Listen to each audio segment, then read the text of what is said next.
Your first top-line thoughts on reacting to, we still don't have a date, but we know it's going to be June. We do know it's a crisis. Well, my first reaction was that her statement that she made was pretty nonsensical and incoherent in some respects. But the reality is, she took a trip to the wrong border. She went to the northern border, but she won't go to the southern border. And, you know, Harris, I just look at it and I say, this problem, the immediate problem, could be resolved with 4 or 5 steps very quickly and in short order.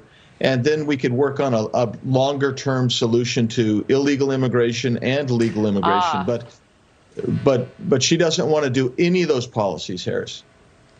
So what you're talking about is to break this down into bite-sized nuggets, for lack of a better phrase, to attack what is most prevalent in the problem right now, and those are those numbers of people coming across. And when you say northern border, just to point out, I think you meant that trip to New Hampshire last week. So she didn't make it south, but she went north. New Hampshire's beautiful this time of the year, by the way. It is.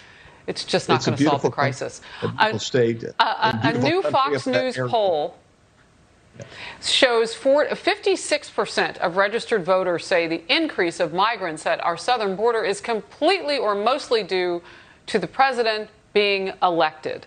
Look at those numbers. And by the way, our Fox polling, as you know, is a mix of as many people as we can get.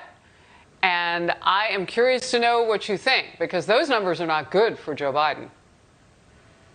No, but I think the American people aren't fooled because, Harris, you know this as well as I do. One of the first things he did was eliminate the Remain in Mexico policy, which I've never met a Border Patrol agent who hasn't told me that that was a very effective program. He killed 12 international agreements, including with the Northern Triangle states, that were actually working to bring operational control to the border. And we were operationally in control. We still had illegal immigration.